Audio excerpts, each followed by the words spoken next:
Welcome to Fan Can Upfront, live, an audio file for audiophiles. Today's date is Monday, February 13th, 2023. I am your host, Mr. Franklin, and this is going to be a really awesome show today. Welcome to all of you who are joining me in the live chat. Welcome to all of you. I wish that today's show would edify the heart and ears of the listener. Today's topic: the dichotomy of love versus respect in a relationship. Now, we are still in the month of February.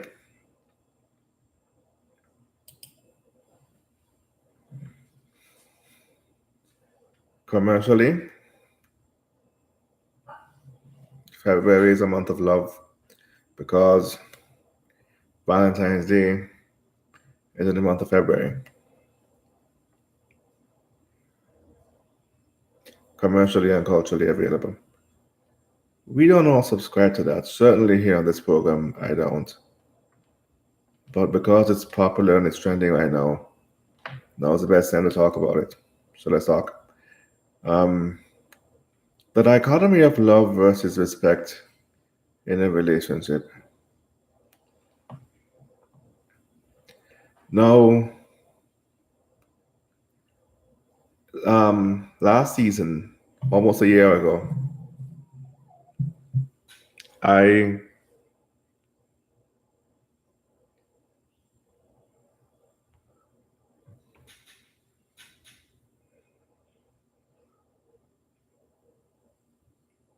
had produced a show for this podcast called Is It Better to Be Respected or Loved? And on that show,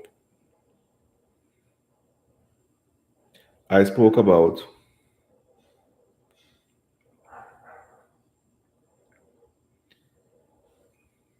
people who have Stockholm Syndrome, people who are stuck in toxic relationships that's not good for them because they believe it's their place to change the person who's abusing them. It's their place to help them. It's something they take very seriously. And they take it seriously to a fault where they don't even realize that the people in question who are abusing them within the relationship, many of them don't even want help. They want to see you try. They don't want you giving up on them or forsaking them or abandoning them. But they don't want help. They want to keep abusing you. And ultimately, it is up to the individual being abused in the relationship to decide whether it's worth it, whether they love themselves more or they love the relationship more than they love themselves. And ultimately,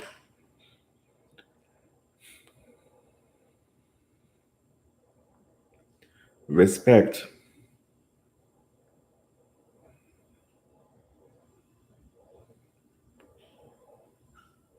is better than love. You should respect yourself enough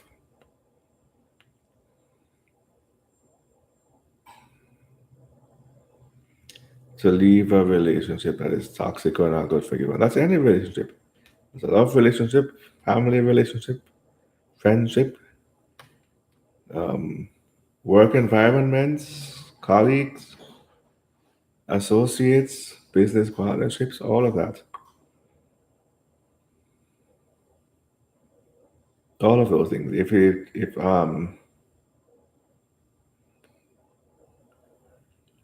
If the relationship is toxic, you ought not participate in it.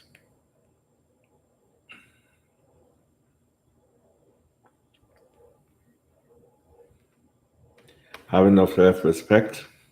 Have enough self-love. Have enough self-love to command the respect of others versus the love of others. Someone could tell you they love you and still treat you like crap.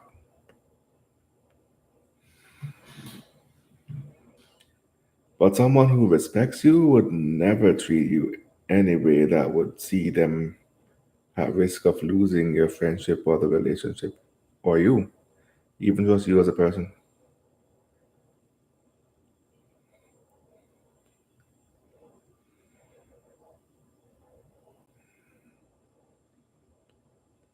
Love yourself enough to command the respect of others first. And with their respect, they will grow to love you in time. But they can't love you if they don't respect you. I don't think that's possible. Someone who doesn't respect you can't love you. So the first sign that someone doesn't love you or doesn't want to love you is that they have taken the liberty of disrespecting you and they do it over and over again. And all they do is give these half hearted fake apologies to keep you enmeshed.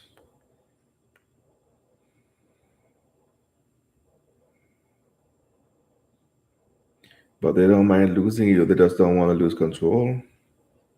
That's all. That's the first red flag for those who have difficulty in recognizing the red flags. That's one red flag, one surefire red flag.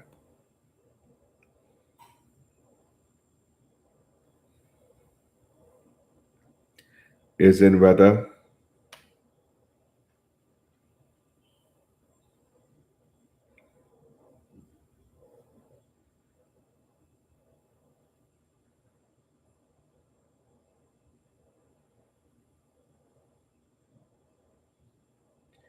they value you or the relationship enough to not disrespect you, even if they feel like it.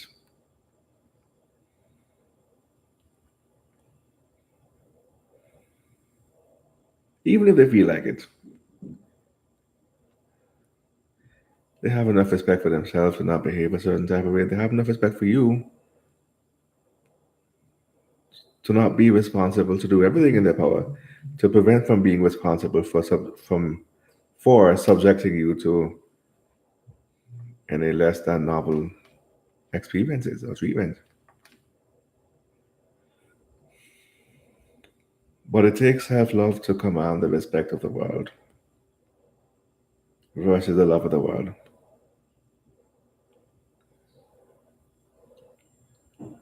Because people will lie and tell you whatever they want to get you to do what they want. And if all it takes is fake apologizing or fake loving you, they will do that. But they still don't respect you though, but they'll tell you what you want to hear to get what they need from you. Whatever you want to hear, they play to your fantasies. They know what you want.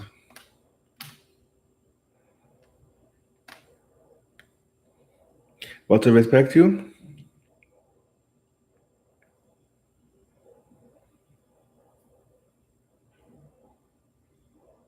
that's a different story. Because to respect you is to be responsible, to be more responsible with how one lashes out at the world, to be more responsible with their words and their actions and what they say and do.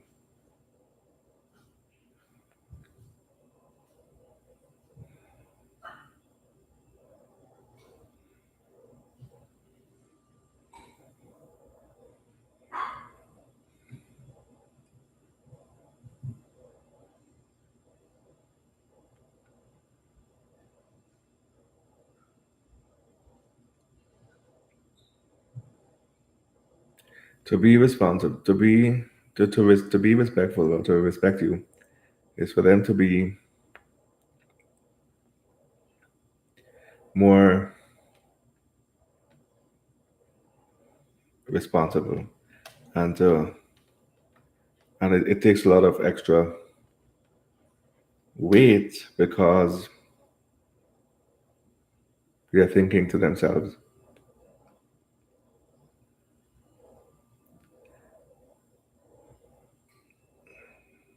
if I do this, I will lose the friendship. Ah, there it is. That's your answer right there. Stop being so nice. The difference between respect and disrespect is disrespect comes from the mindset where one believes it doesn't matter what I do, I'm still going to find a way to get what I want or take what I want regardless. I don't have to respect you. I don't have to pretend to like you. I don't even have to pretend to be a nice person.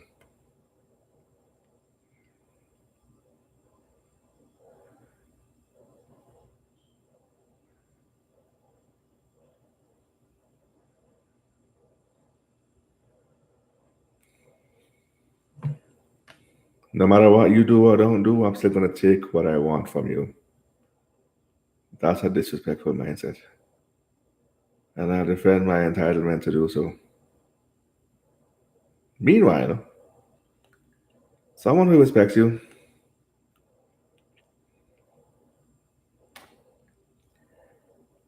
if I don't respect you,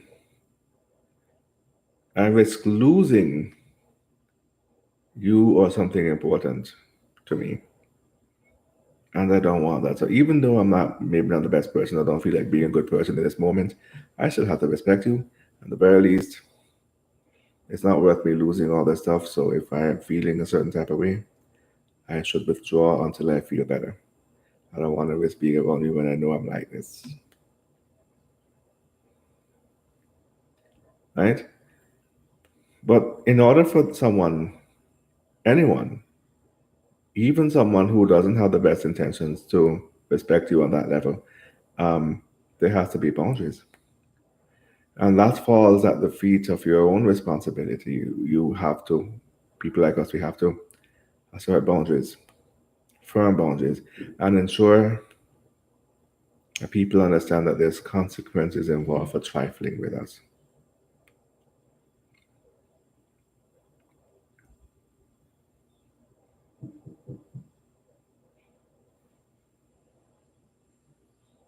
We have to make certain that they understand that there's consequences for trifling with us.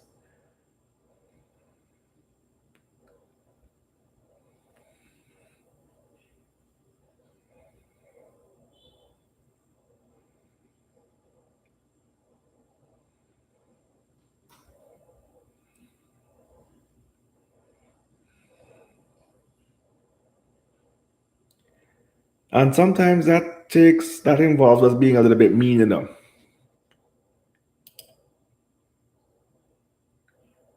It involves us being a little bit mean. It takes a certain level of meanness or rudeness or brashness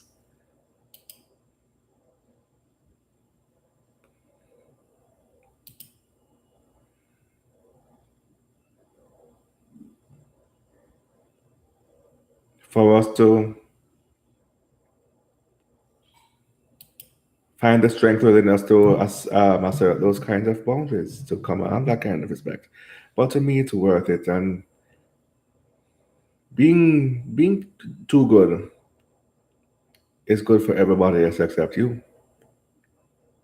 Now, don't get me wrong. I'm not saying go out there and be mean for the sake of being mean. No, that's counterproductive, and you still have to respect people, and you risk losing friends.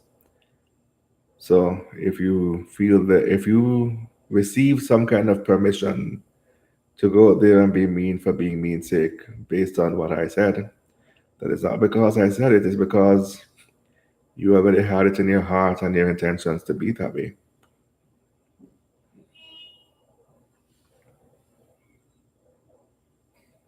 So that's not my responsibility. And if that's the kind of heart you have, this show is not meant for you. Because over here, I'm only preaching to people with the best intentions.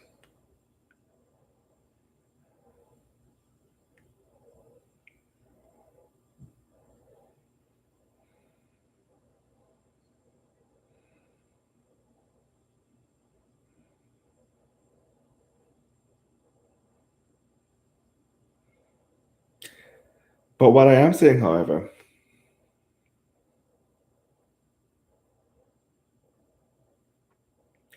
is that you should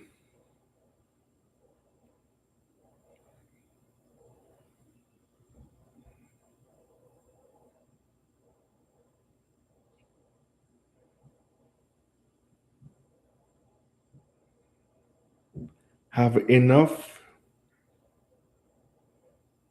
rebellious streak within you to or have enough of an interest in self preservation that you are willing to assert a boundary if someone doesn't serve you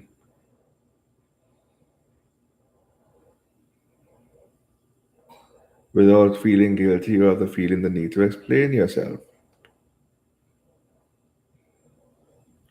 That's all I'm saying. Be a bad guy to the bad guy, but still love and respect the ones who love you. That's the best formula of the life, as far as I'm concerned. And it should be that way for you too.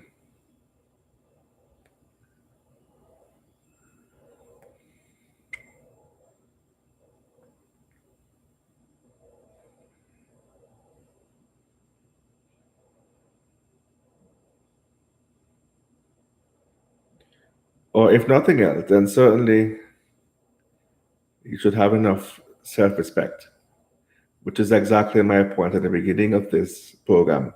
Have enough self respect.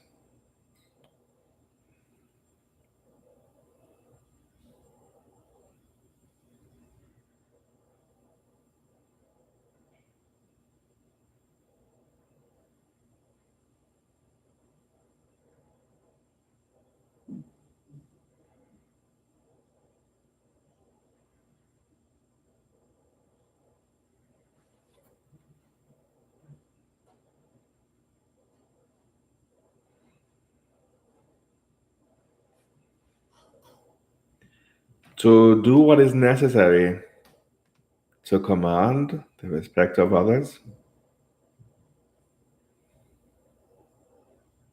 or at the very least to prove a point that if people do something that they ought not do, there will be consequences. But in order to do so, you have to not be a people pleaser because people are going to get very upset when they can't get to push your boundaries and do what they want. So people are going to get upset, and in order for you to actually win at that game, you have to not be a people pleaser or getting caught up in worrying about what would get people upset and what their personal needs and feelings are, etc., etc. When in fact they wouldn't have been particularly interested in how you feel and what makes you upset while they were pushing boundaries and doing what it was they're disrespecting you, right? But somehow you're expected to care when others get upset that they can't push your boundaries. So you need to not care. Don't be a people pleaser. Have some have enough self respect as you don't. You'll be fine if people are upset with you for not giving them what they want. You're still gonna walk free on this earth regardless.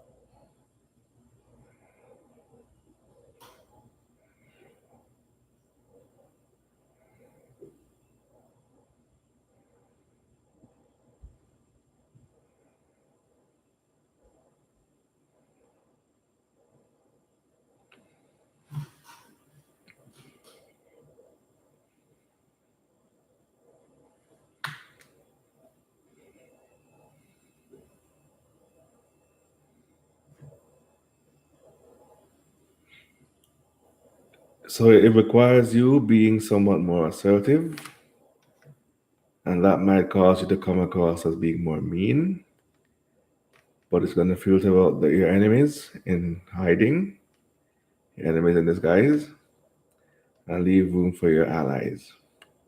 That's what it should be. That's what we want. That is that is actually your desired result to get to only leave excuse me, to only leave room for your allies, the people who love you, people who want the best for you, people who respect you. All those things can only be bought with the currency of respect. If you have a lot of money, you could pay your way through most other things. You could pay your way into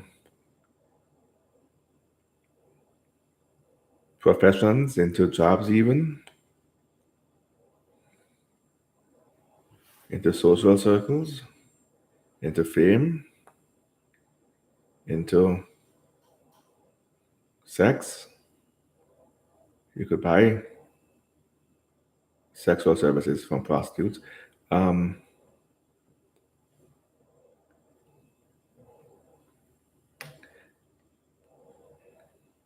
and sex is a thing where it should be achieved socially. The currency should be social currency and respect currency.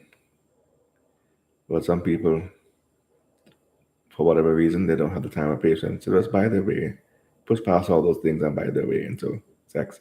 But that's not going to work as far as respect is concerned. You can't buy respect. You can buy obedience and submission. That's what you're seeing. Anything that looks like you're buying respect, don't be fooled. You can buy obedience and submission. And they're probably using intimidation tactics more than money to buy submission and obedience. But money works good too, almost as well. But you know what doesn't fly? Where that all that stuff, all those things don't fly? Respect. When it comes to buying someone's respect or earning their respect. Money, you can't buy respect. You buy obedience and submission. And in fact, even if you use intimidation tactics to yell someone or bark them down into submission or obedience, they still don't respect you. Even while they're under duress, they're still thinking in their minds, but look at what you have to resort to. And I still don't even respect you. I'm going to be compliant to save my life if I think you're dangerous.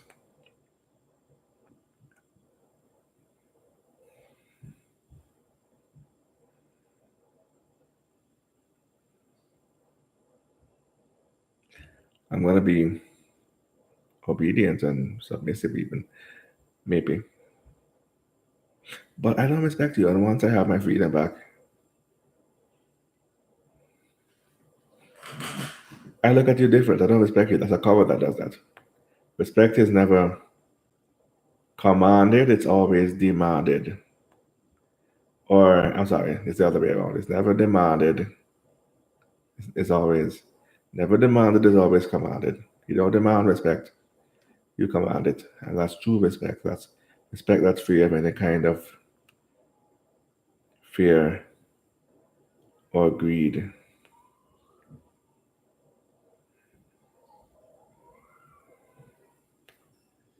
That kind of respect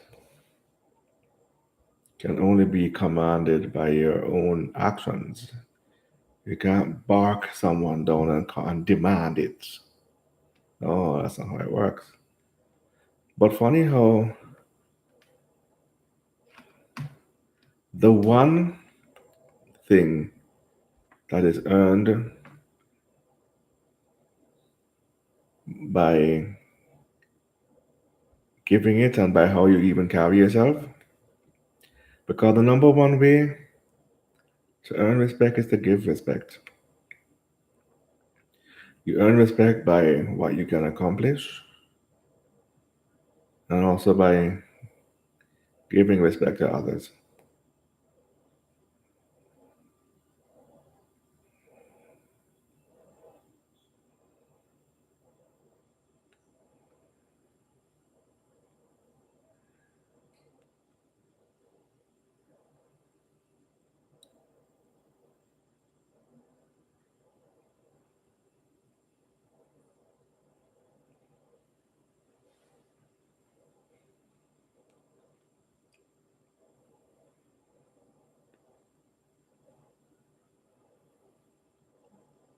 And it's funny how the one thing that is earned by giving it and by how you carry yourself and what you can accomplish opens the door to everything else that you could want.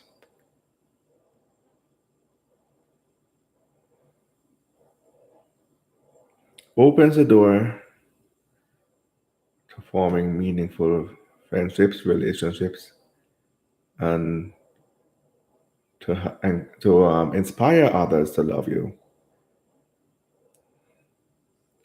by them seeing the example of how you love yourself first.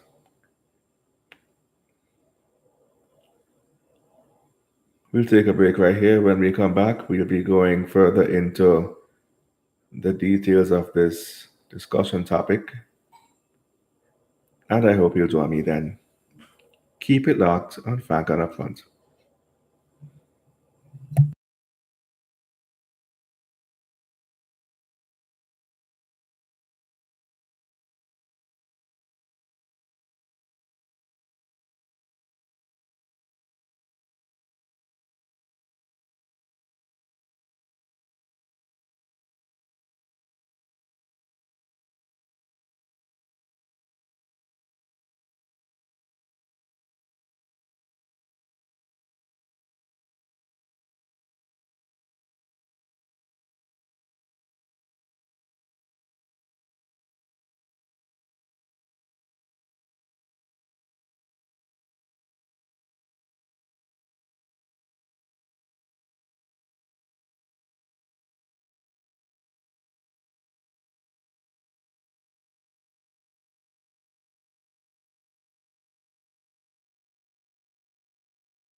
Welcome back to Frank and Upfront Live and Audio File for Audiophiles. This week's topic, the dichotomy of love versus respect in a relationship. And in the previous segment, I was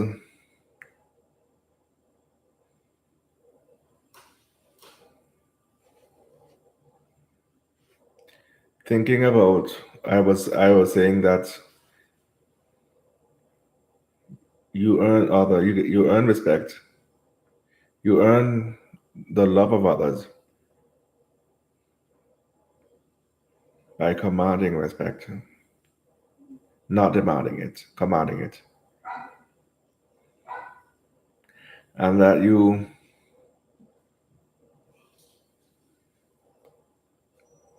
command that respect by loving yourself. Love yourself to inspire others to love you properly. And the difference between command and demand is that you demand it verbally or with scare tactics or intimidation tactics or money or something by means of bribery or blackmail or some other kind of tactic that's 9 times out of 10 is very toxic and underhanded and criminally inspired. And then to command something now, you lead by example. So demand is to tell people what to do. And command is to show them what to do by example. That's what it really boils down to. At the end of the day, demand is tell, command is show. So then show them what to do by example. Show them that you will settle for nothing less than how you treat yourself. And that kind of clarity of who you are and what you are required to have in order to feel loved and protected in the world is to you wouldn't have any concept as to what that would look like or feel like and as long as you are tripping.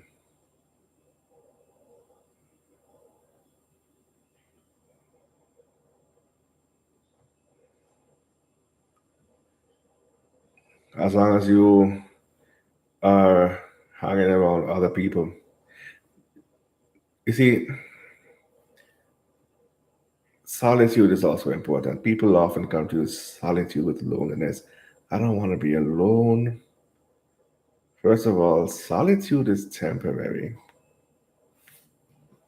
So you're not going to be alone forever. You're going to be alone for a few hours until you have done enough soul searching that you need. You know what you need to function properly and to show up for life and be responsible.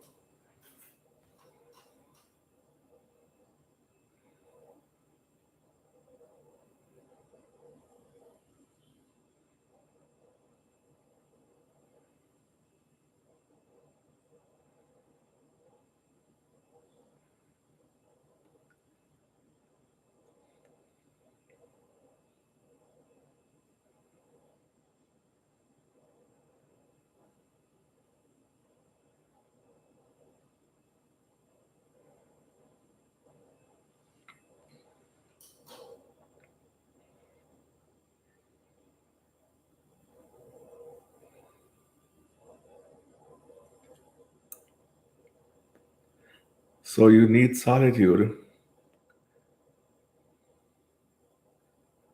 You need different periods of solitude within the week.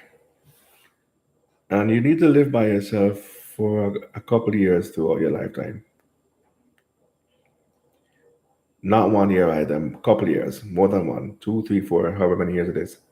Live by yourself.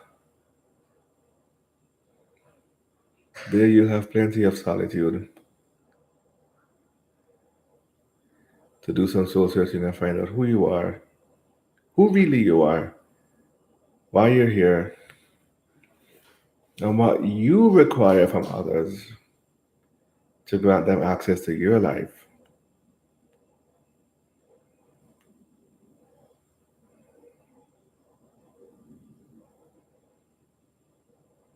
What you require from others.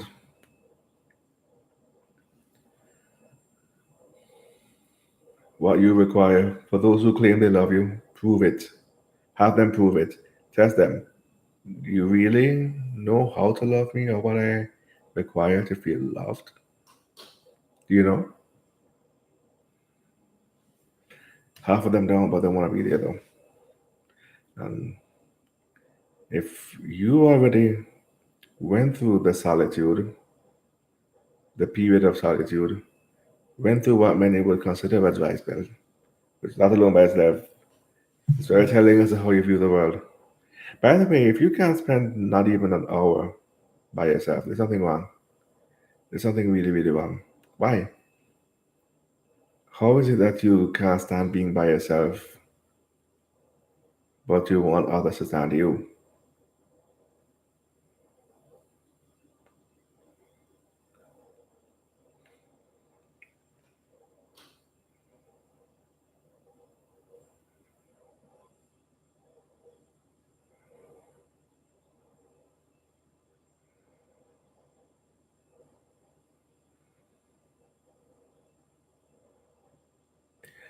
So then, if you can't stand being by yourself, you want others to stand you. But if you can't stand being by yourself, then you must know that there's something really wrong. You're running away from your demons, trying to use people to distract you from your own demons.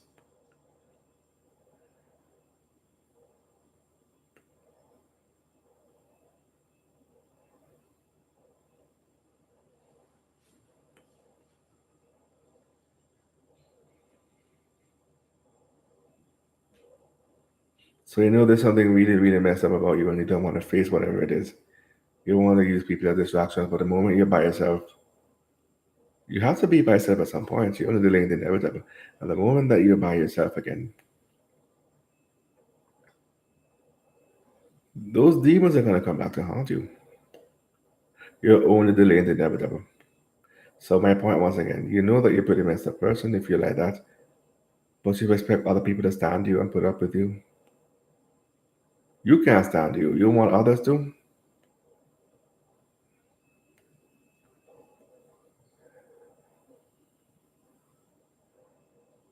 And because people like that have an evil mindset, when they get others to entertain them, they use them as a distraction, but that distraction is either temporary or is not enough. And when that happens, when it's not enough, what's the next thing that happen?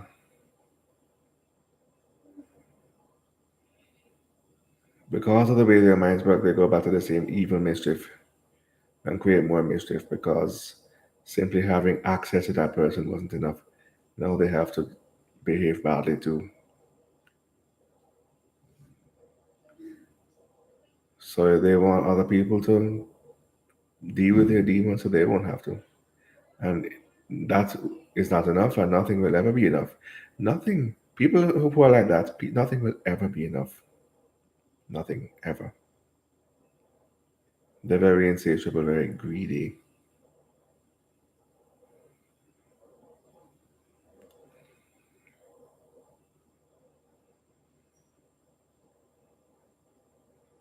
very greedy, greedy people. Um,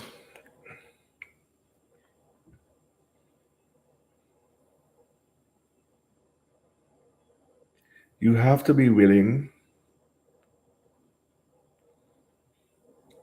to spend some time alone. And you find that people with that mindset that I just talk about, you find that they never grow.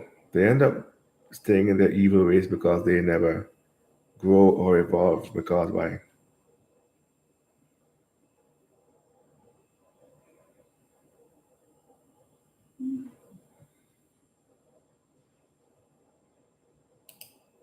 Because why?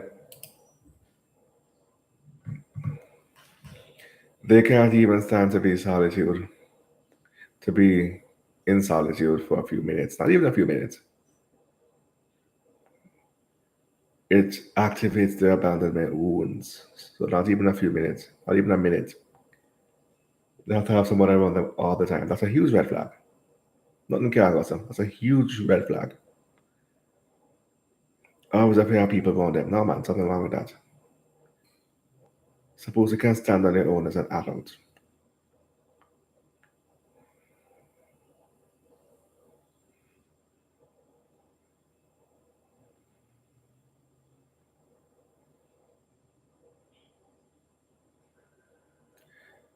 And because they don't enjoy the mandatory periods of solitude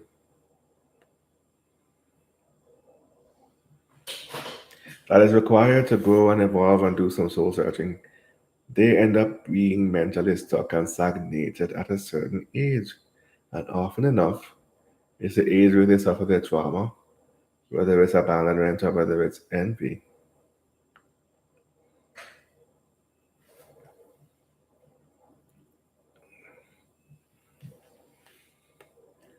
And envy can traumatize the person feeling the feelings of envy if the person feeling the feelings is not able to sabotage their intended target and to steal that target's sense of satisfaction. So, say for example, it's two brothers in the house. One is envious and the other is not. The one that's full of envy got three pieces of chicken. Three. And the one without the envy, the one being envied, he only got a half of one piece. Did you know it's possible that the person feeling the feelings of envy would hate the person for having a half a piece? And it doesn't matter if the person who is envious has three pieces of chicken on his plate. He has all the three pieces. That means nothing to him. The fact that his intended target even so much even possesses so much as a half a piece is enough to make the envious one spiral. And that's irrational. That's how you know it's a disease.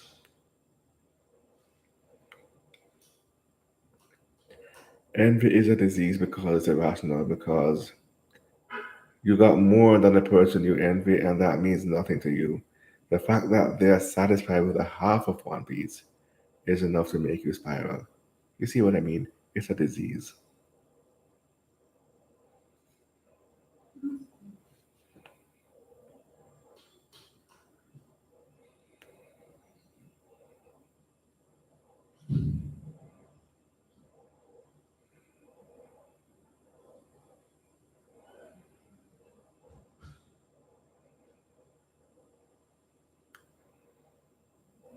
So, yes, for those who are saying, how can envy traumatize the person feeling envy?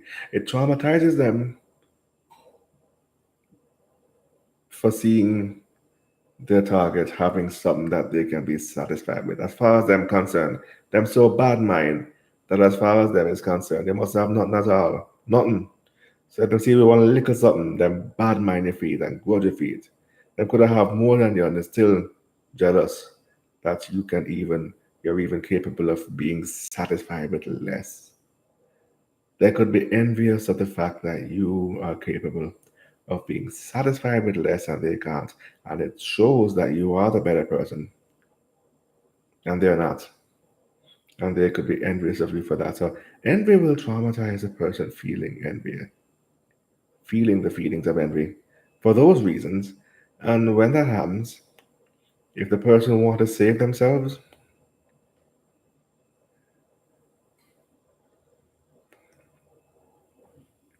then they need to get counseling for it or seek help for it. Because once again, it's very irrational. People have murdered people. People have blood on their hands because of envy, an irrational envy at that. So if whatever it is, if you're feeling those feelings, get some help for it. There's help available.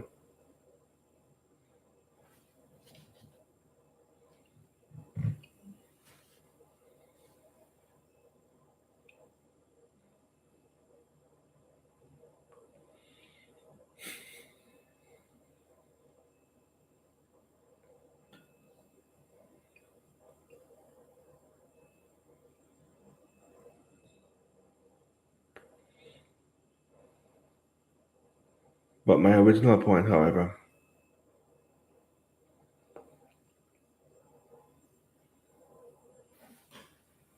being alone can trigger somebody's traumas, and 9 times out of 10 it triggers their abandonment trauma. Many people were abandoned in childhood. They got packed up and sent to live with their uncle all the way over in all the way down south in Nashville, Tennessee, or wherever it is that their folks come from. And for many people, as if the abandonment trauma wasn't enough, they also have to fight molestation from whoever their caregivers are when they move, and they blame it on the abandonment of their nuclear family. And then when you know, hanging out with them and you simply say, hey, I gotta go to the bathroom real quick, I'll be right back. It triggers that abandonment wound, it becomes real to them, and they spiral for it. They go out of control.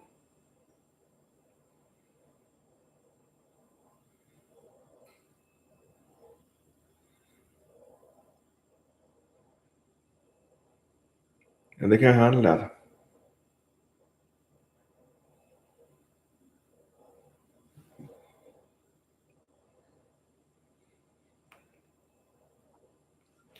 So if you can't be alone for 2 minutes, it's a problem.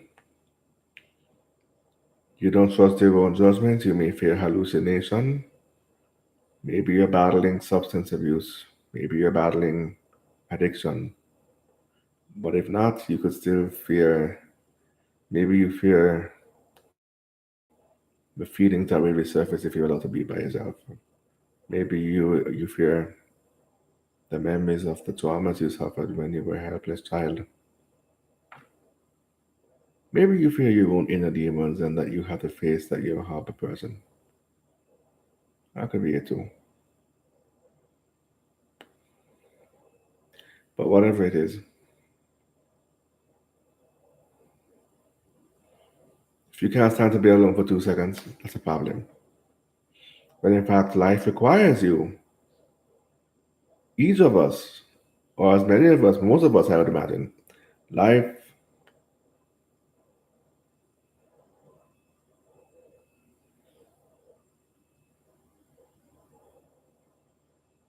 promises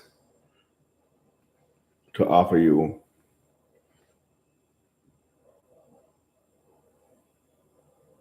a chance. One of the requirements of life is for you to live by yourself for a few years.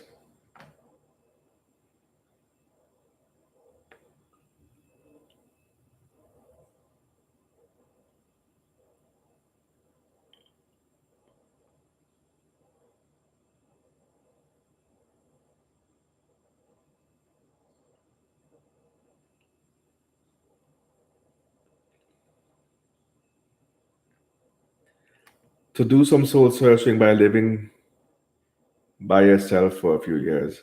And if you can't enjoy 1 hour of solitude, how can you live by yourself for 3 years? How could you sleep by yourself at night for 3 to 5 years if you can't even enjoy 1 hour of solitude? Solitude is how you find yourself. Solitude is how you decide or discover what's bad for you. So you get rid of it. So you can enjoy what's good for you. Solitude does that.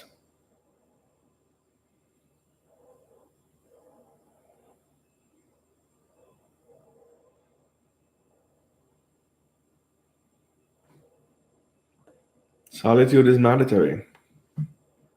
Solitude has its benefits.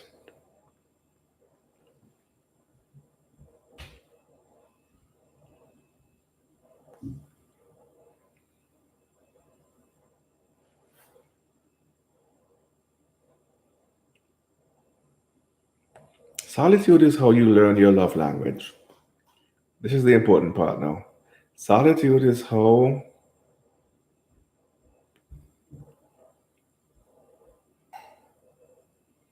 you learn your love language, learn who you are, what is required of others who claim they love you to prove that they love you, what you will tolerate and will not tolerate,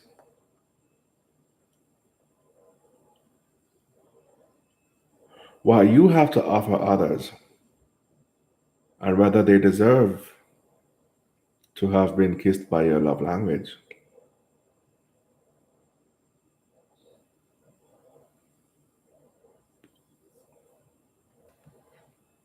to be embraced by your love language.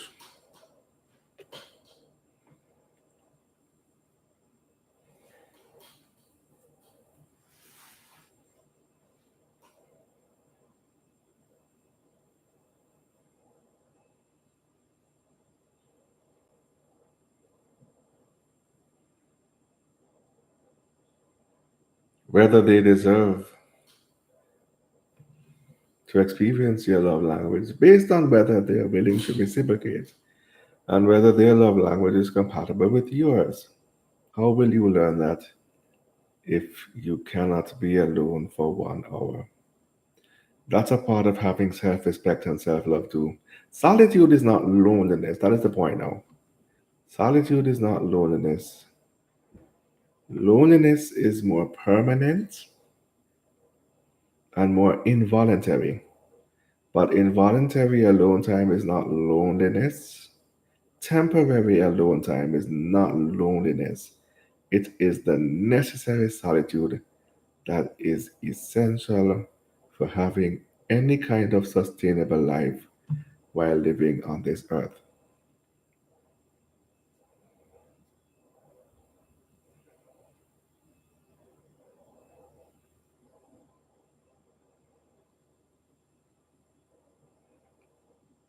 Any kind of meaningful life will not be without solitude, mandatory solitude.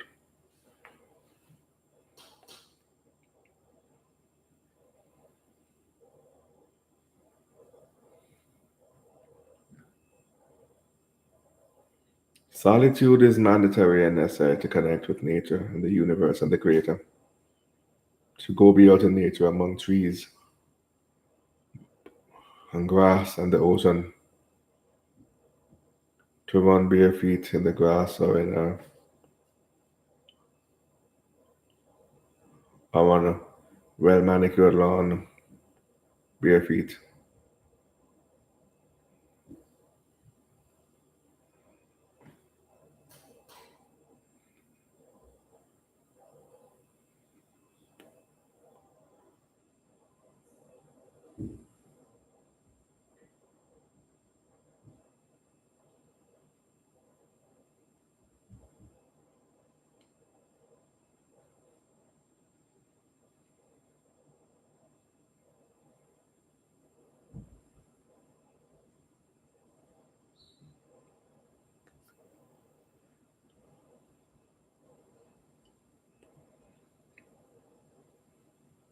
To feel what the grass feels running on it with their bare feet,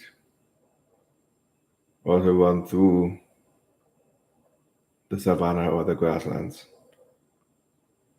But be careful of what you can't see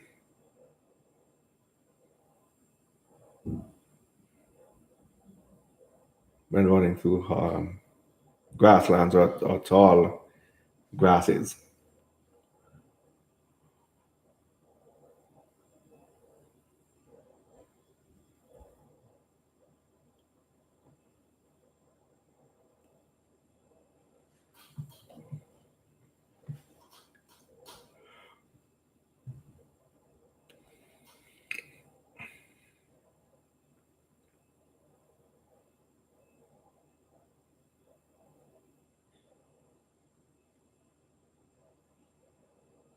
Those times are important and they're best spent alone. That is oftentimes when you come up with the answer to many questions you seek.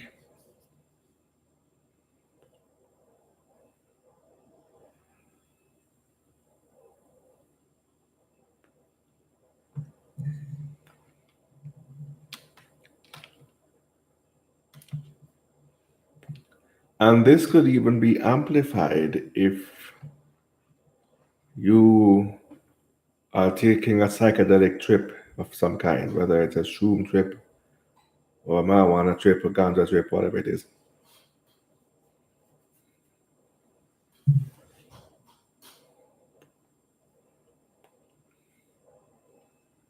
Sometimes you miss the answer because you're tripping out with others, your friends, your lovers, and whoever it is. But sometimes you just have a trip by yourself.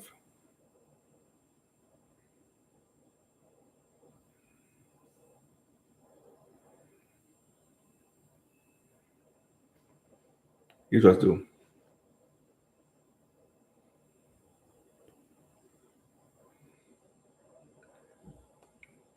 Solitude is important. Many people, they have the misfortune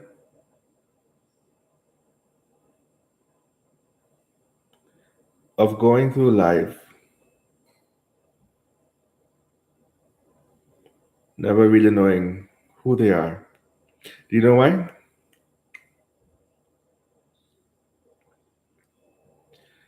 They were born, they were probably born in a big tenement yard full of lots of kids in the yard, and as such, they have never not had company. They've always had the company of their own siblings and cousins and the other kids in the yard, of their parents and the other grown ups around them. Then they go to school and meet their school friends and all that. Then, sure enough, they graduate eventually. They enter the real world of work. They enter, oh yeah, very important detail. They run away and elope and marry the prom queen or some other girl on graduation night. So they went from schools right into a marriage, into a career, into a job,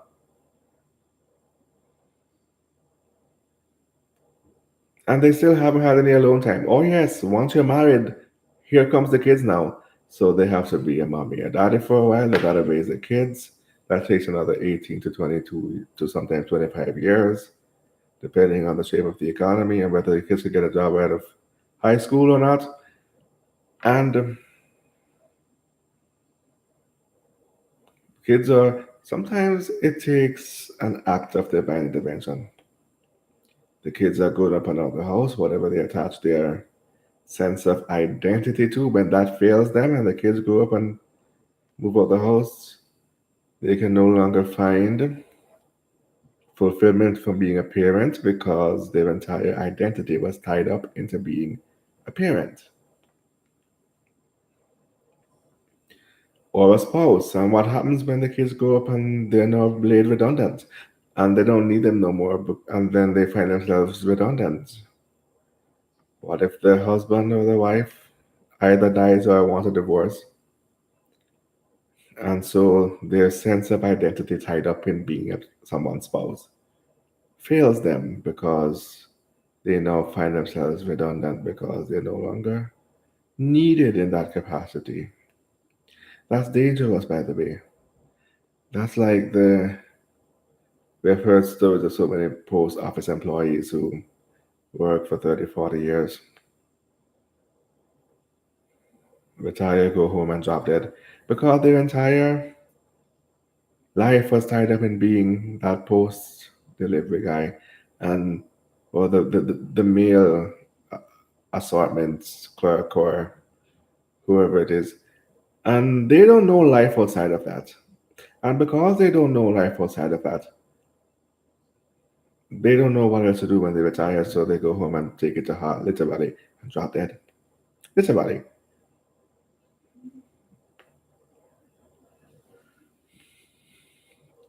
But the same thing is true if you get your entire sense of identity from being somebody's parent or wife or husband. When that fails you, when the kids grow up and the spouse either dies or divorces you, you will be suffering an identity crisis along with a midlife crisis in the middle of your life because for the first time you'll truly be alone. You won't be a mother or a father or a husband or a wife or a son or a daughter or a friend or a classmate or a schoolmate or a student or whatever it is that once stole your moments of solitude. You won't be that no more. For the first time in your life, you'll have solitude and it will feel different to you. You won't know what to do with solitude.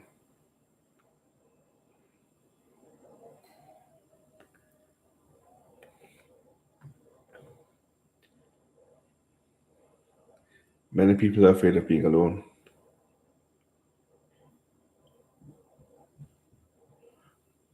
And what they're afraid of is that once they finally have some solitude, they won't like who they discover that they are. They won't like that person. And so they rather not face it.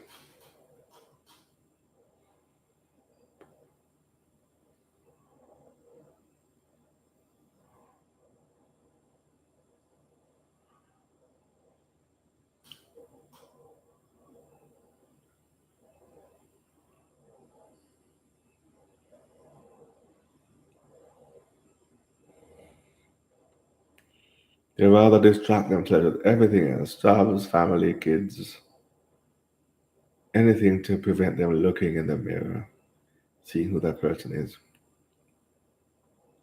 And so they live their whole lives. And some of them live to be in their 60s, 70s, 80s and still don't even fully know who they are or what they could have been. They end up being something for everybody else except themselves. You don't want that. Solitude is important. If you can handle discovering who you really are, solitude is very important. If you don't like who you are, try and change. And if you do like who you are, then try and improve. But whatever you do, go through the soul searching and the solitude and the moments of self discovery. You'll be fine. Try and go through the dark night of the soul, as intense as it is. You will appreciate it.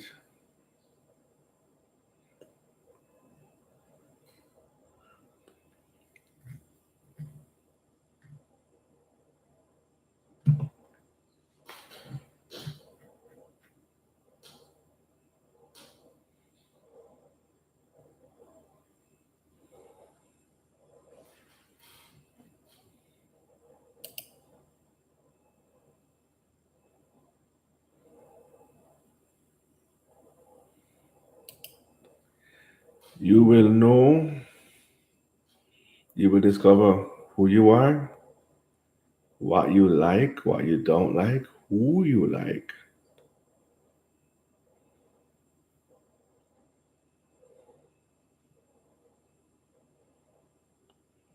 You'll think about a lot of things that happened and why it happened and why it had to happen that way.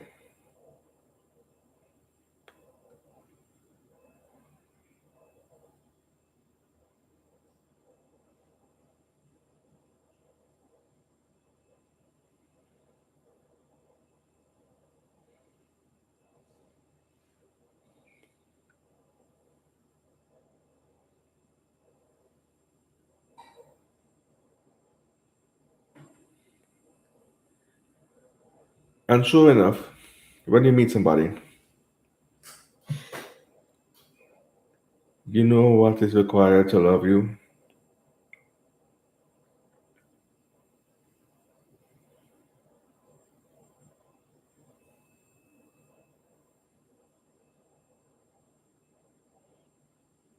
and you will settle for nothing less. than what is absolutely required to love you. And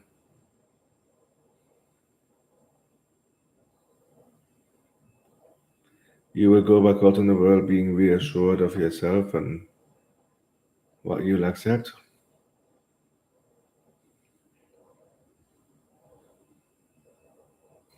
The kind of person you find attractive.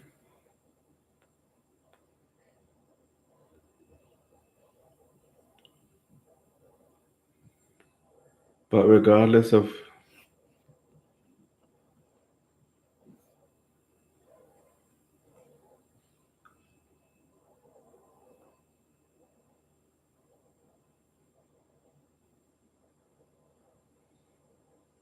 how much you may like them, your boundaries are unnegotiable. So if they don't meet what you're looking for, doesn't matter how much you like them, they won't have a place in your life. And that's paramount. That is most important. That's what you aim for.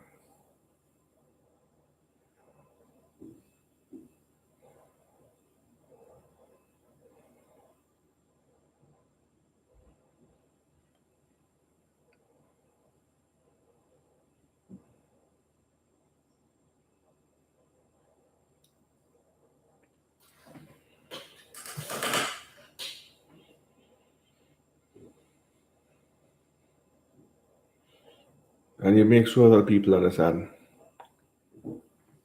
that there are consequences for crossing you.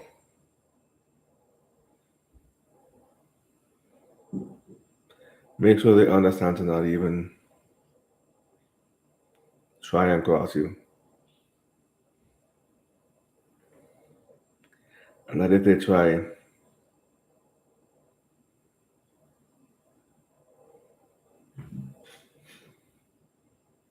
they will be the one embarrassed and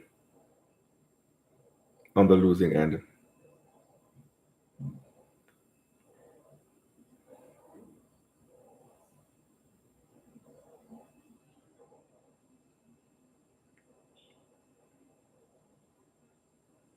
If nothing else,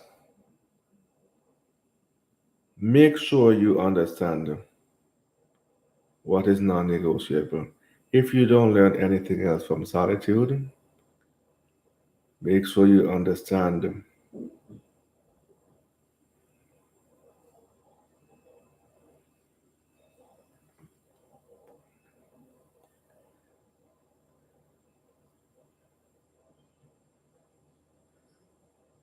what is non negotiable, the one boundary for which you will not budge,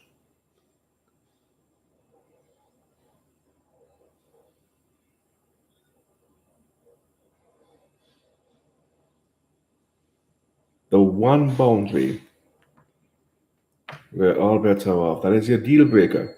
Understand your deal breaker. If you do this, I'm out and there's no second chances ever.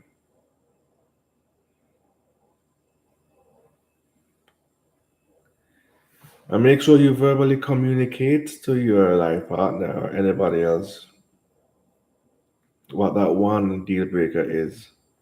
So if they cross it, you can't say. They can't say they never told you so. They could always say that you forget. They could always say that they forgot, but you could always call them a liar if they say that because 9 times out of 10, they don't forget anything. They know what they're doing.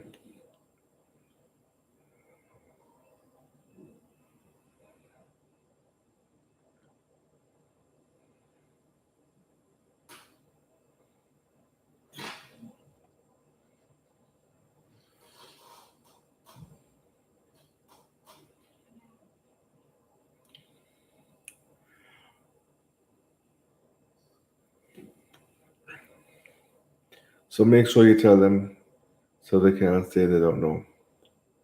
Because once that boundary is crossed, you can't cross back. It's gone for good. Make sure they understand that too.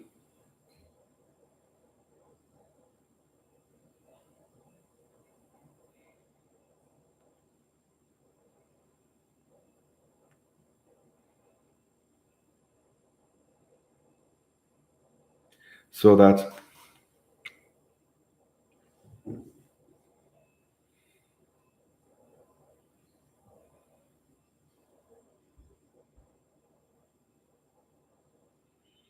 they can't say they didn't know that they only had one chance. And tell them the backstory behind why that's so upsetting for you. Anybody who knows what you've been through and why you've been through it, and you confide in them, open up to them and you tell them everything, and they still go back and hurt you. That's an evil minded person. They don't take you very. Listen, buddy, they don't know how bad it really was, still.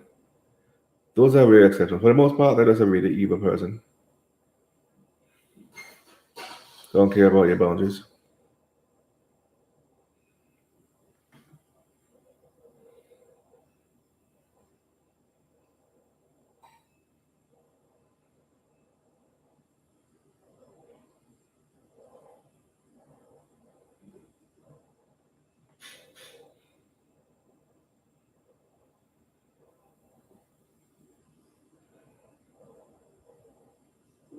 Take you for granted. Yeah, that's what made them so evil, too. They take you for granted. And they think that you won't really seriously cut them off.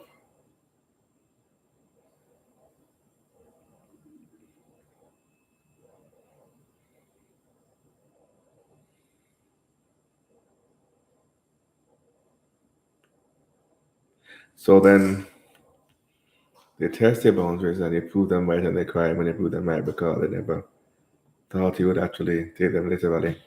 They're full of shit. Those people are not serious, or they're just evil and they don't take you seriously. It might break your heart to do so, but cut them off. They have to learn how important respect is for you, and certainly for me. Respect is important for me, very important. More important than love. There are some who will tell you it is better to be feared than loved. That's another topic. So, do you want to be loved, respected, or feared?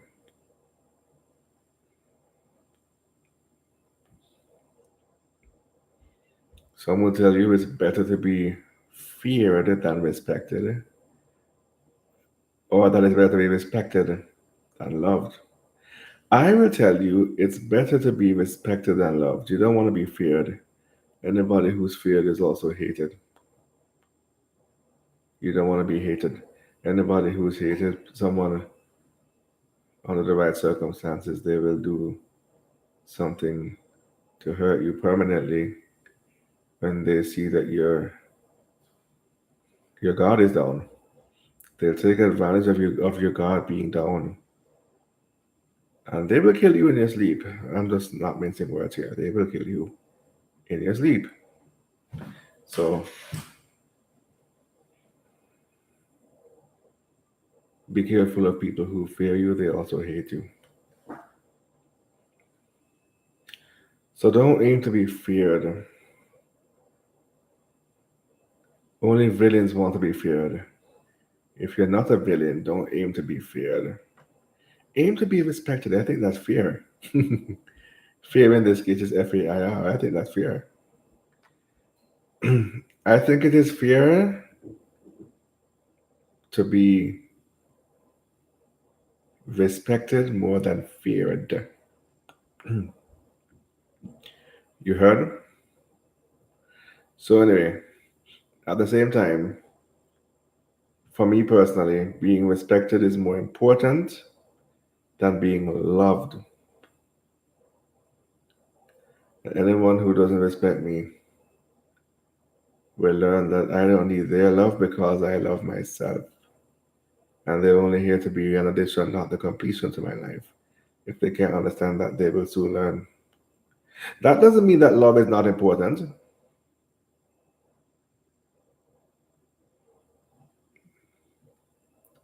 Love also has its relevant place in the arena of love. And we take a break right here. When we come back, we will be comparing the importance of love versus respect in a relationship. Do join us then. Keep it locked and Frank on up front.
Welcome back to Fan Connect Fun Live, an audio file for audiophiles. Today, today's topic is the dichotomy of love versus respect in a relationship. In the previous segment, I was talking about whether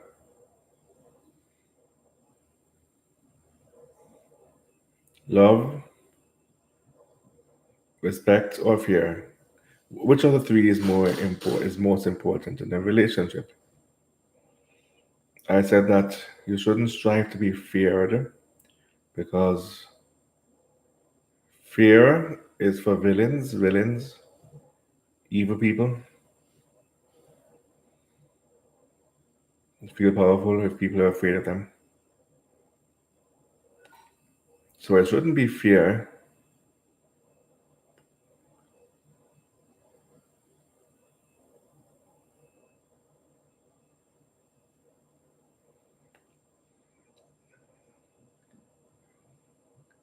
So basically, in essence, I was saying fear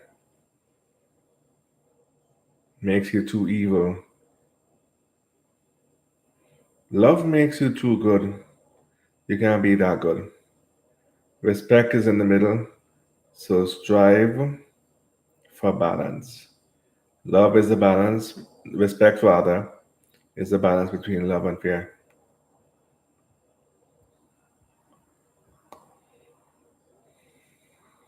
Strive to be respected. But then again, I also said it depends on the individual. Some people prefer more being loved, and others prefer being respected more than loved, even though both are essential and both are important.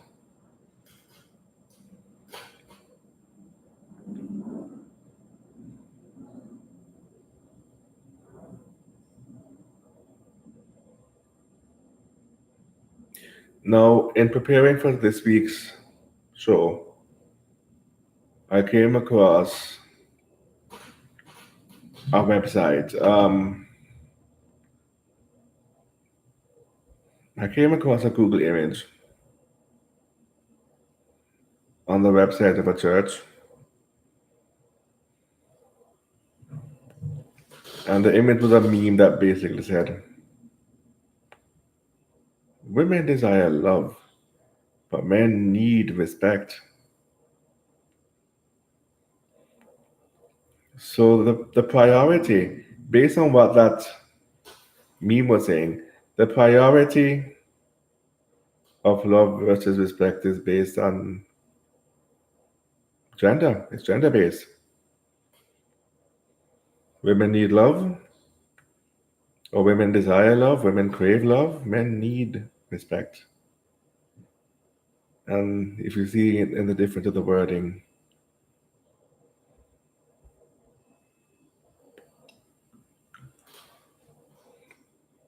the difference between desire versus need based on gender. Women desire love, men need respect. What is the difference between want and need? Because desire means to want, it doesn't mean to need, it means to want. Your need is non negotiable. You will die without it. It is non negotiable. Nothing will thrive or survive without it. Men need respect, and men need appreciation for doing what we do to make the woman happy.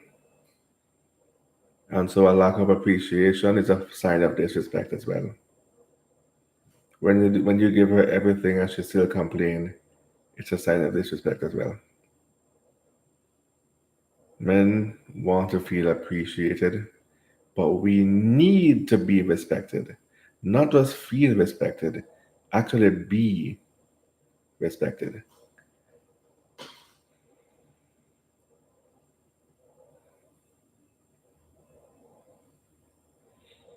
So women want love, suggest that they don't need it, suggest that it is negotiable. Will women die without love? No, but they might go mentally unstable without it. They might become emotionally unhinged without it. So it's a very intense craving, but it's not non negotiable because they don't need it. The same way that men need respect.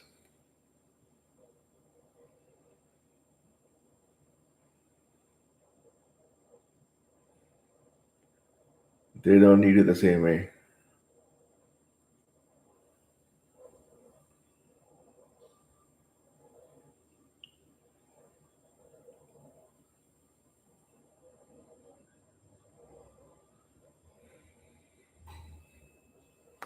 Why do men need respect?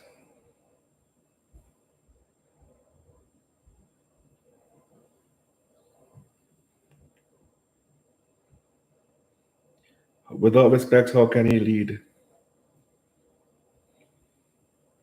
How can he protect?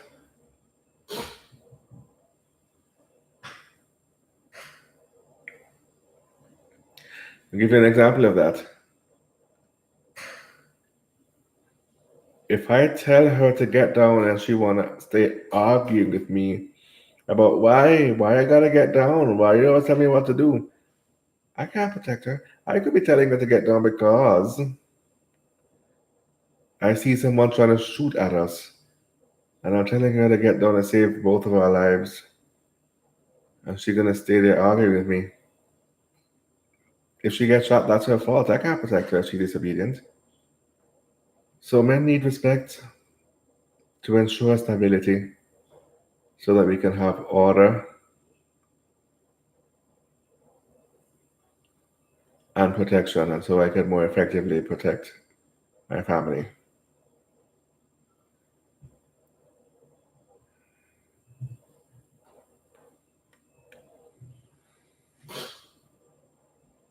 Women need love so they could feel good.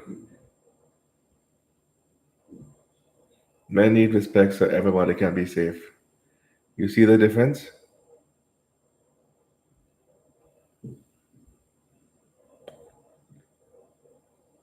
Women need love so, or not need, I'm sorry. Women crave love so they can feel good in that moment. They can have all the attention on them in that moment. But men need respect so we can ensure order and safety for all. You see the difference? As to why these wants and needs are based on gender, because women are inherently selfish and men are more interested in the sustainability of the entire society because we helped build it and we help to maintain it because people look to us for sustenance, so we are expected to be the strong ones and build.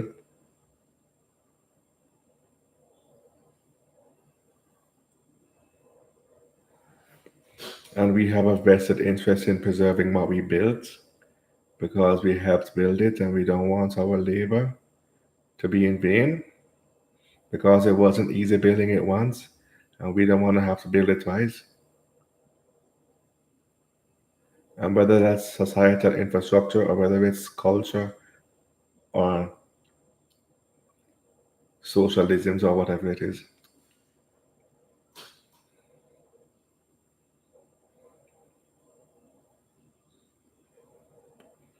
Whatever we helped build didn't come easy the first time, so we don't want to have to do it again.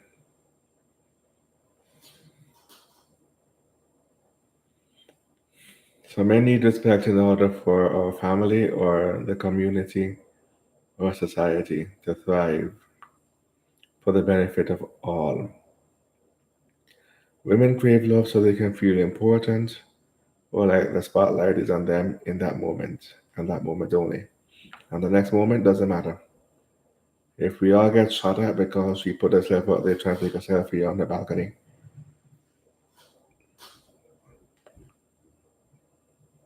then us getting shot at doesn't matter to her. As long as she got 10,000 likes on the Instagram post or the OnlyFans post. Us being grief stricken when she fall off the balcony and fall to her death. Doesn't matter as long as she had 27,000 Instagram likes. The female nature is inherently selfish and is very irrational.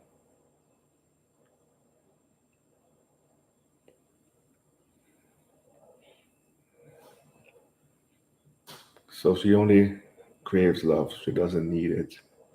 Men need respect. No, that's not to say that women don't need respect too and men don't need love too. Like I said before, both are important, but one is more important, and I theorize that it's based on gender.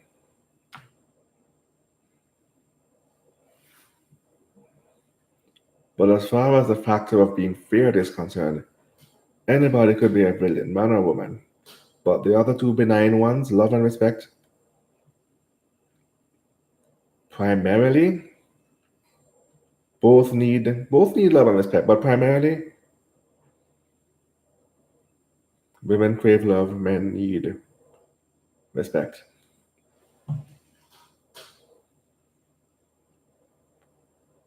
And we have 22 minutes left on the show.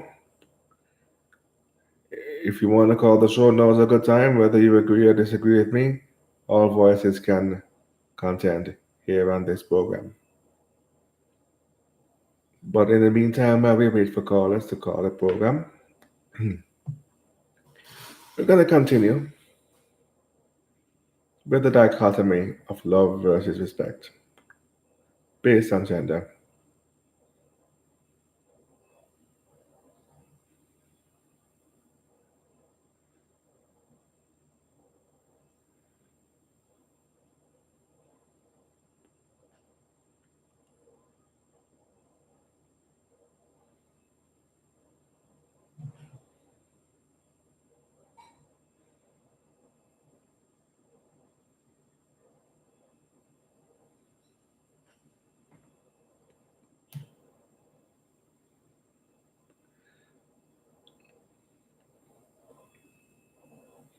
So men crave love.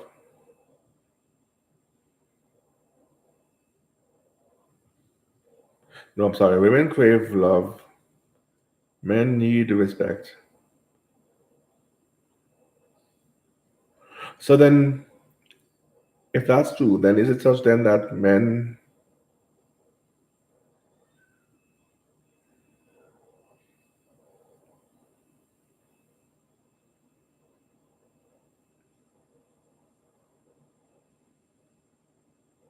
crave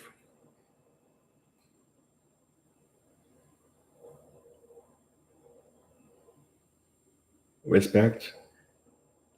Women need love?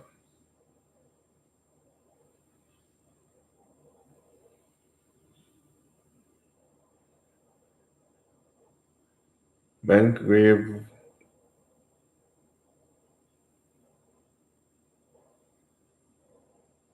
love but need respect. Women need love but crave respect. If you want to go deeper, then that could be what they're trying to say.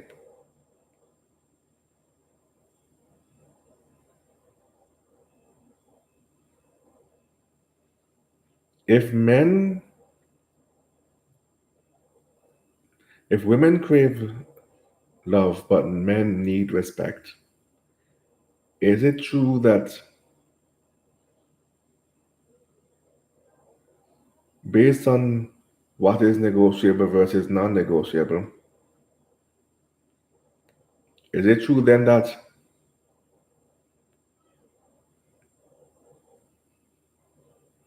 women crave love, women crave respect but need love, and men crave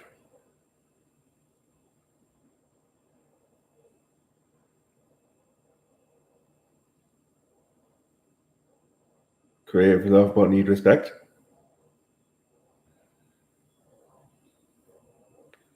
based on what is negotiable versus non negotiable? Because it seems like what I'm trying to say here is that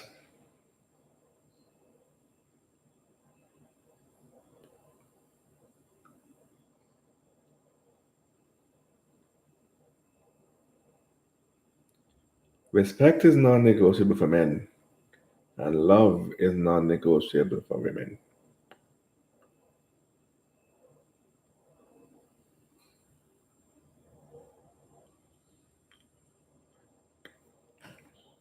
Meanwhile,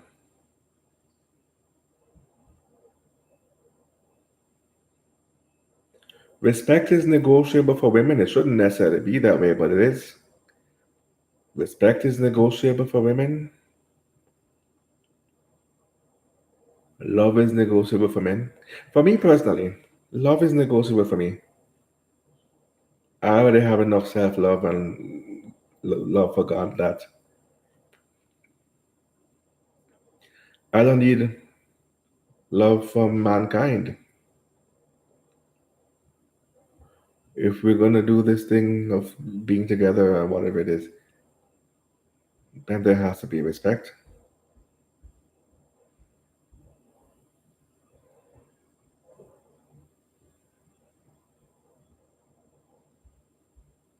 But not love necessarily. If love happens, it happens. I'm not going to resist it if it happens. I couldn't be so foolish as to resist love if love happened. But it's not my first priority. My conclusion is that respect is more important and you can earn love through respect.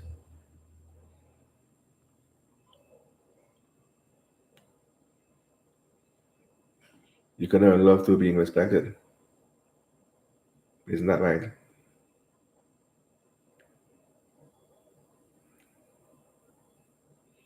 You can earn social clout,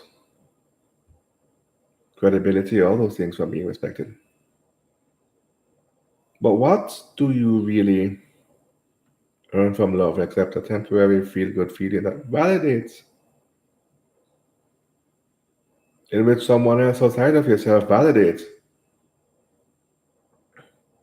that you are important on this earth? Validate your existence.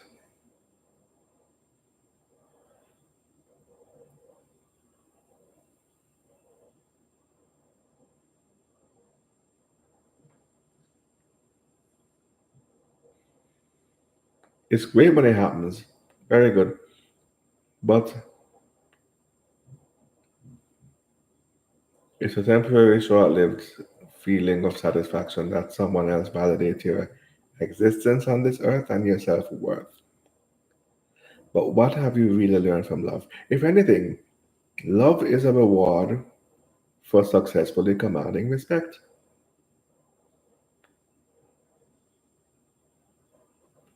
It's just a reward. Respect is the journey, and love is the destination of fulfilling that journey. So when people remain in toxic relationships and they feel it's their place to make them change and I'm never gonna forsake you or give up on you or whatever it is,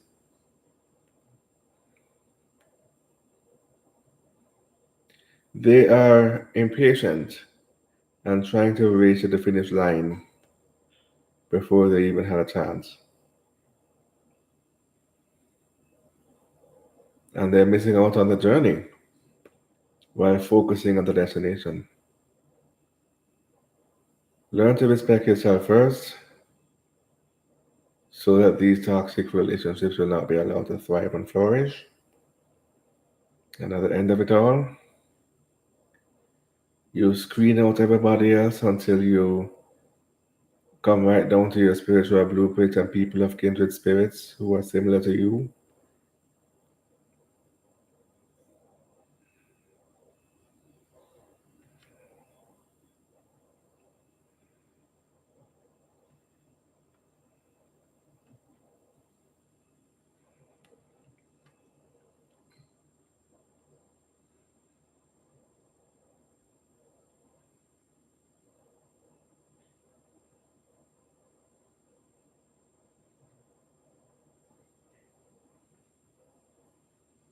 And the reward for you doing so is to meet somebody From the male perspective, meet somebody who will be inspired to love you based on how you love yourself and how you carry yourself and how you love and respect her as well. How could they not love you under those circumstances? Only someone who's truly a psychopath will be able to resist, and you don't want that person anyways. So when that happens, keep moving. When you meet your spiritual blueprint, it will be unmistakable, undeniable.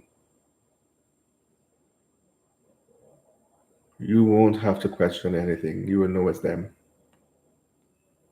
And they'll be inspired to love you by how you love and respect and carry yourself and how you love her as well.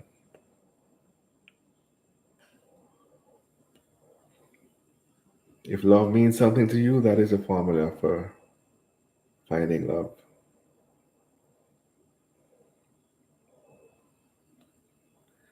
So to recap,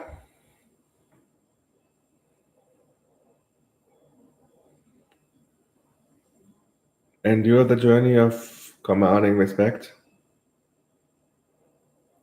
by raising the bar to a level of respect that's so high that toxic individuals can't afford it.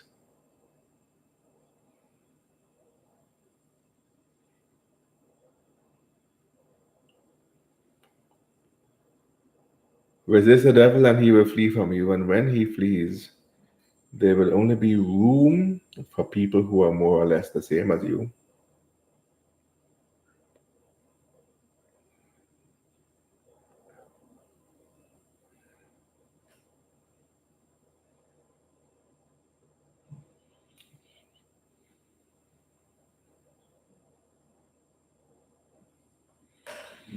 And at the end of it all, when you have screened out all of the toxic individuals who can't afford your newfound sense of self worth, you meet somebody of kindred spirit, somebody who will love you.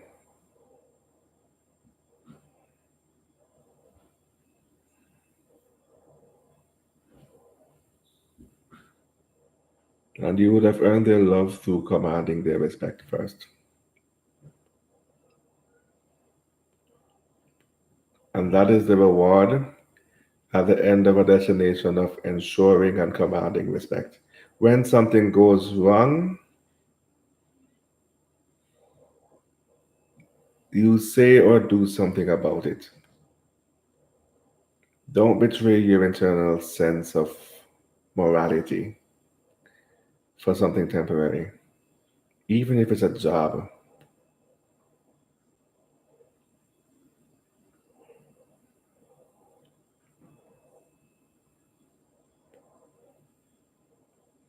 Be willing to risk getting fired to preserve the truth, but the truth must be preserved at all costs.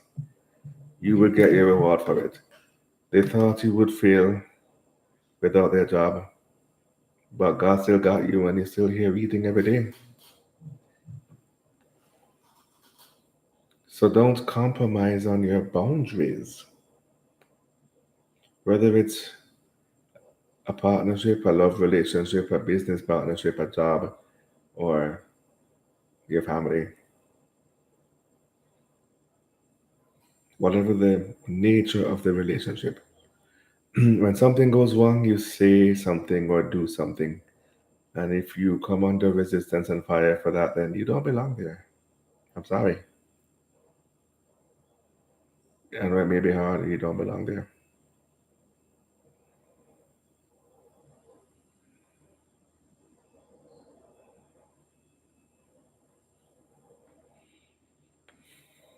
And you have to trust that the Creator has something better in store for you.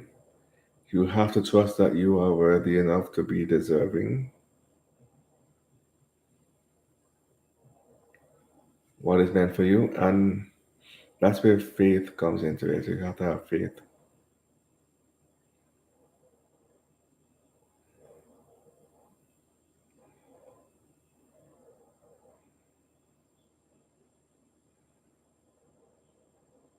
You have to have faith.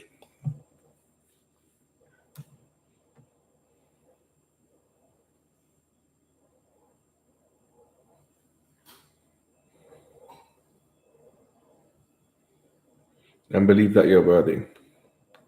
And what's for you is going to be for you regardless. And they could cut you off, they could fire you. All that simply means is that they are so shallow that they can't afford your standards. That's all that means. And they thought you would fare without them and come groveling back without them. Guess what? Stay true to your journey. You won't have to worry about that. You'll be fine.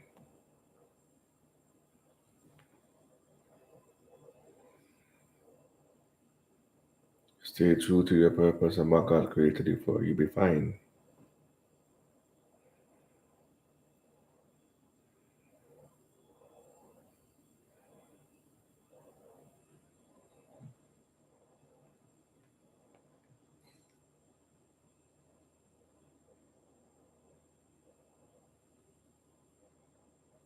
But you command respect by never compromising on your boundaries. And you're willing to risk everything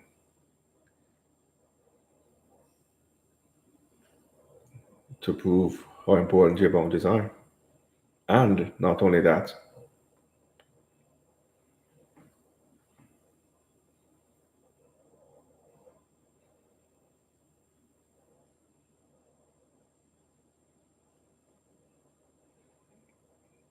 you're willing to weigh and to consider. You're willing to consider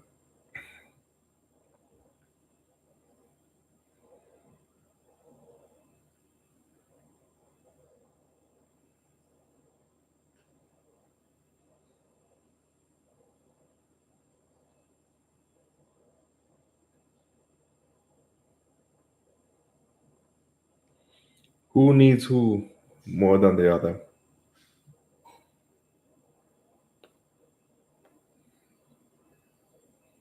And for as long as you're willing to consider that,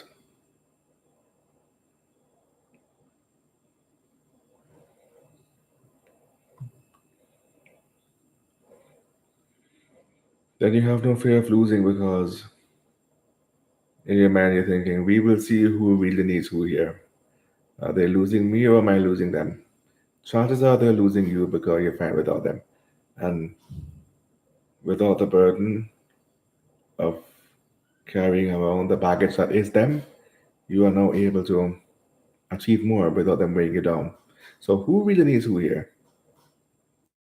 Chances are 9 times out of 10, they need you and you're fine without them. So when you're willing to test your self-worth against the boundaries of those who can't exploit you and even your own sense of morality,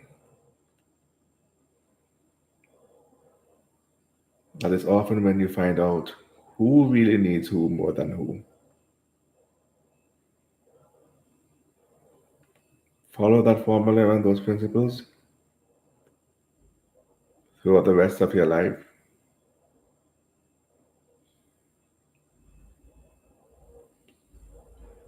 Rethink the way you see solitude, whether you consider it solitude or loneliness. Be willing to be alone. Be willing to work alone. Be willing to endure many late nights and early mornings.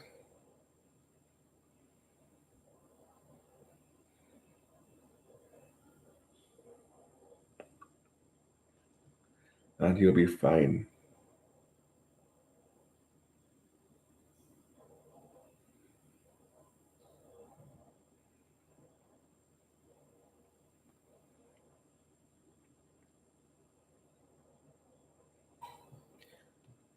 Your need for respect might be so great that you're willing to stay by yourself for the rest of your life if no one can love and respect you like you need them to. You might be willing to, and actually literally end up being alone for the rest of your life. If for whatever reason you can't meet somebody who loves you the way you need to be respected, then prepare yourself to be alone for the rest of your life. And if love means that much to you, then you might want to reconsider whether commanding respect is important to you, or whether you're willing to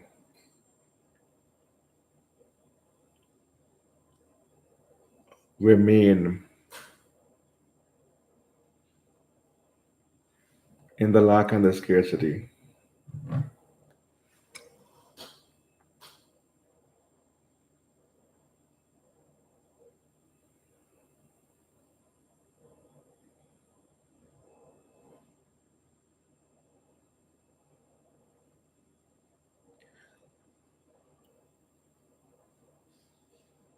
of simply chasing love without having love for yourself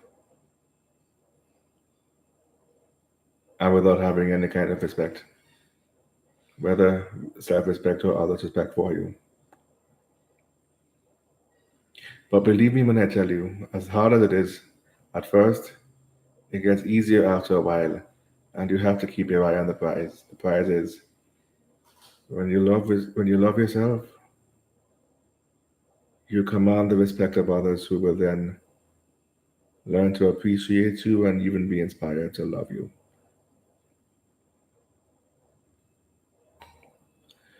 And that brings us to the end of Franklin Upfront Live, an audio file for audiophiles. That's the end of this week's show. Thank you for joining us, everyone. Next week's topic will be sex without love is dry. Do join me then. I am Mr. Franklin. This has been Frank and Upfront.